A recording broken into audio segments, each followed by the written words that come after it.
Então, faz um tempinho que eu não apareço por aqui, faz na verdade alguns meses que eu não apareço por aqui, e eu sinto que eu devo aqui alguma explicação. Não é bem dever, eu acho que é de bom tom, eu acho que talvez seja respeitoso que eu venha aqui falar com vocês que me acompanharam durante tanto tempo, né? Durante tantos anos, algumas pessoas aqui por uma década ou até mais, né? Tem gente que acompanha o meu trabalho desde, sei lá, do meu guia de viagem ou até antes disso, desde grupos que eu tinha de escrita.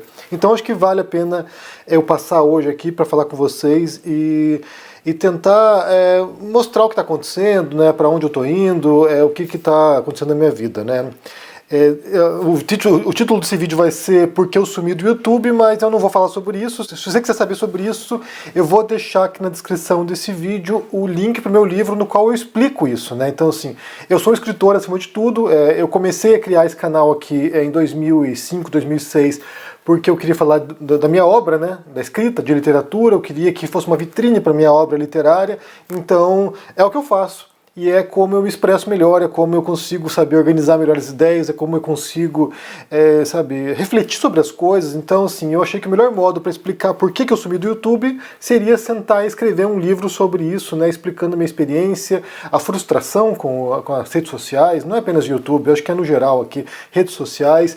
Então eu recomendo que vocês vão lá e leiam esse livro. Eu sei que muita gente já leu e gostou bastante. Então vá lá e confira e leia e depois deixa um comentário ou me mande uma mensagem.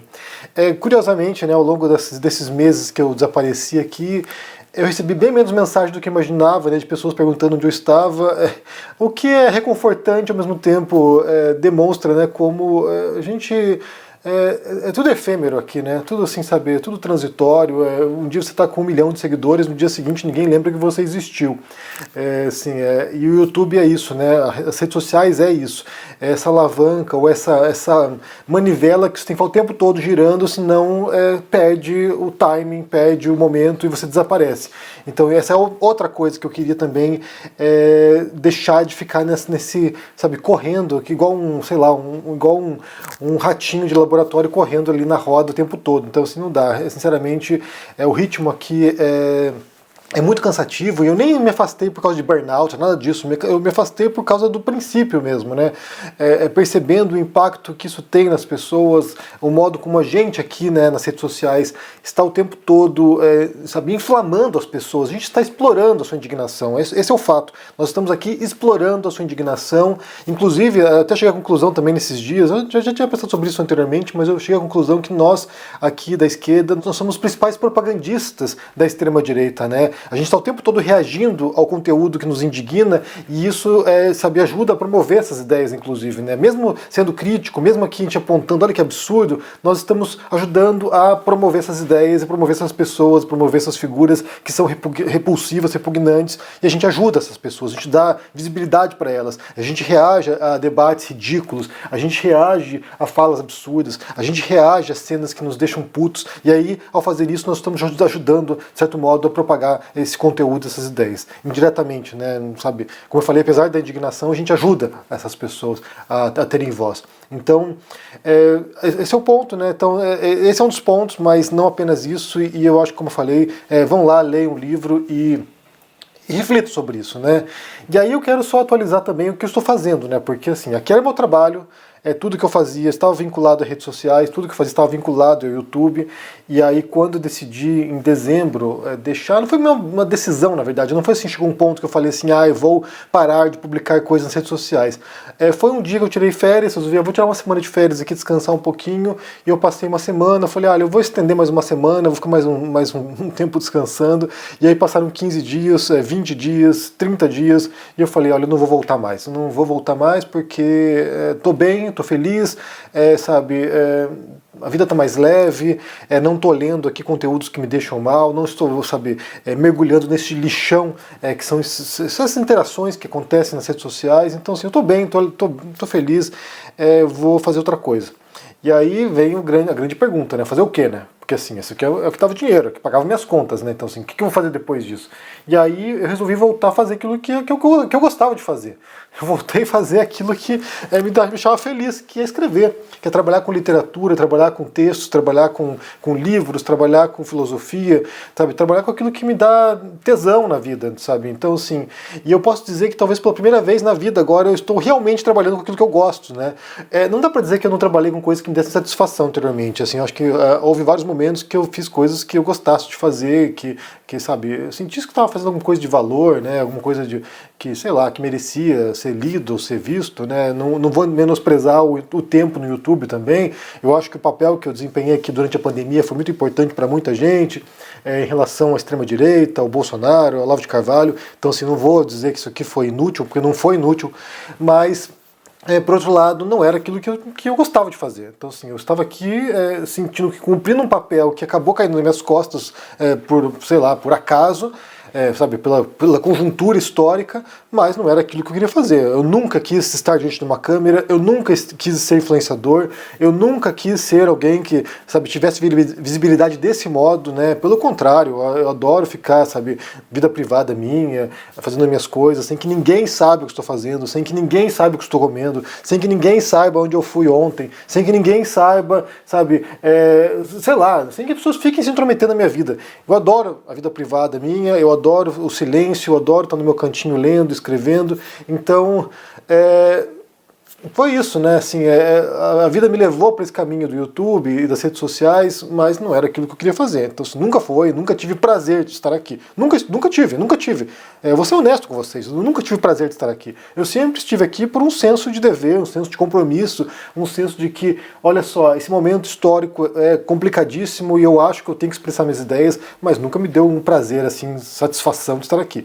Então, agora sim, agora eu estou trabalhando com os livros, com os textos, eu estou trabalhando agora com a parte editorial, publicando livros, traduções, estou traduzindo bastante textos, é uma coisa que eu curto fazer pra caramba, já trabalhei com traduções no passado, eu queria ter trabalhado com tradução literária na época, mas eu descobri que não era onde estava o dinheiro também, né? Então assim, a gente tem que pagar as contas, não tem jeito, então fui trabalhar com tradução corporativa, né? Contratos, termos de compromissos, fui trabalhar com tradução de folhetos de cruzeiros, essas coisas, não era o que me dava tesão também, mas é o que pagava as contas e eu traduzi durante muitos anos, né? Então assim, foi uma coisa que eu fiz, eu trabalhei com uma empresa muito importante, a maior empresa de tradução do mundo, então tenho essa experiência, mas agora estou traduzindo literatura, filosofia, não ficção, e eu tô fazendo isso e eu gosto pra caramba, assim, me dá muito prazer, sabe, fazer capa, fazer a diagramação dos livros, então assim, é uma coisa que me dá satisfação e eu vou fazer enquanto der pra fazer também, porque daqui a pouco já vem a IA e substitui tudo e também já lascou tudo, então assim,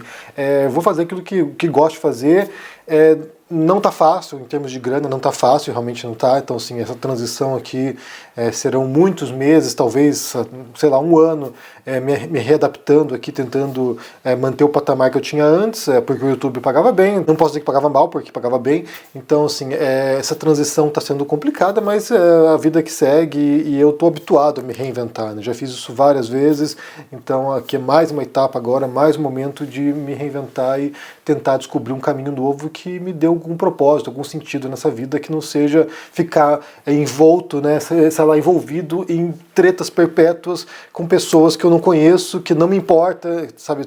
Estou um pouco cagando para essas pessoas, então assim, por que eu estou me estressando e me desgastando, e desgastando vocês também com essas tretas permanentes? Então assim, não faz sentido, não procede, e eu não vou me sujeitar mais a isso. E aí uma outra coisa que eu tenho percebido também nesse momento é essa capacidade de voltar a escrever, né, de voltar a ler também, porque durante o tempo que eu estava no YouTube, sabe, diariamente publicando conteúdo aqui, eu não sei se vocês têm ideia de como funciona mentalmente esse trabalho, mas você não para nunca, você está o tempo todo conferindo estatísticas, métricas, se o vídeo pegou, sabe, se viralizou, se não viralizou, se foi assistido, se não foi assistido, se deu dinheiro, se não deu, e aí isso gera um alerta permanente, você fica o tempo todo buscando conteúdo, você fica o tempo todo, sabe, pensando em como dizer as coisas, como você vai elaborar aquela ideia, se esse assunto aqui merece ser falado, porque se vai dar engajamento ou não vai, e aí No meu caso em particular, eu nunca me atrevi a falar de assuntos que eu não dominasse ou que eu não tivesse um mínimo interesse, pelo menos. Então eu sempre tinha que pegar o gancho, né? Pegar, sei lá, pegar um assunto trivial, um assunto banal, sei lá, alguma treta de artistas, alguma treta de políticos, pegar essa treta e tentar transplantar isso para aquilo que eu sei fazer, ou para aquilo que eu estudo, né? Retórica, lógica, filosofia, sei lá, ética, alguma coisa assim. E aí nem sempre era muito simples, então assim, eram horas e horas por dia tentando encaixar mentalmente aquela história, aquele evento, aquela treta, aquela situação bizarra, em algum conteúdo que pudesse trazer algum tipo de esclarecimento, algum tipo de reflexão sobre aquilo. E isso tomava muito tempo do meu dia, sabe? Então assim, a energia mental ficava sempre voltada para aquilo, e não sobrava muita energia mental para outras coisas criativas, para sentar e escrever um livro, sabe, um romance, uma obra de não ficção interessante, sabe, alguma coisa mais aprofundada que não ficasse sempre reagindo a essas tretas diárias, né? Agora eu tenho tempo e energia para isso, né? Acho que é mais importante a energia. E aí tenho escrito bastante, tenho elaborado algumas ideias que foram surgindo a partir ao longo dos anos, né? São muitos anos gerando conteúdo aqui, e algumas ideias que ficavam, sabe, chegava até aquele ponto, mas não ultrapassava aquilo ali, porque esse compromisso diário de girar a manivela não permitia que você desse o passo além, e agora eu tenho feito isso e pouco a pouco estou publicando. Então, assim, tenho quase lançado um livro por mês agora. Livros curtos, não são livros longos, mas livros curtos que eu posso escrever aqui, sentar e em 10 dias ter um manuscrito passável, depois revisar e depois preparar para lançar. Então, eu tenho publicado periodicamente alguns textos mais breves, que são reflexões filosóficas em grande parte, são textos que eu estou pensando sobre a vida, sobre algumas questões que me preocupam. Então, convido vocês a conhecerem também. Quem quiser continuar me acompanhando, eu vou deixar também aqui na descrição o link para que você faça parte da newsletter minha. Não publico com muita frequência, uma vez por semana, umas vezes, sei lá, cada 2 semanas, geralmente para divulgar traduções gratuitas que eu estou liberando por aí. Então, assim, já publiquei tradução do Banquete do Platão, já publiquei tradução das meditações do Marco Aurélio, já publiquei tradução de vários textos, inclusive saiu essa semana agora do Kafka, Metamorfose do Kafka. Então, assim, eu estou publicando aqui esses textos, e aí se você quiser acompanhar e quiser receber as atualizações, vá também na descrição ali no link e se inscreva. Então é isso, estou trabalhando, fazendo minhas coisas, e aí uma outra coisa legal, né, que eu acho que é legal pelo menos, é que nesse momento eu estou atingindo uma audiência que eu não atingia antes, primeiro, né, não apenas em relação ao canal, mas em relação ao idioma, né, porque cada texto que eu lanço em multi-idiomas. Então, assim, eu lanço em português, mas também lanço em inglês, em espanhol, em francês, em italiano e em alemão, que são idiomas que eu estudei, são idiomas que eu me sinto mais ou menos competente para poder verificar a tradução se está decente ou não. E aí eu tenho chegado a uma audiência que eu nunca imaginei que chegasse antes. Então, assim, pessoas, né, alemães, italianos. Os italianos adoram o meu trabalho, aparentemente. Os italianos e alemães são um dos maiores compradores dos meus materiais atualmente. Em inglês também está tendo muito sucesso, alguns textos que estou publicando.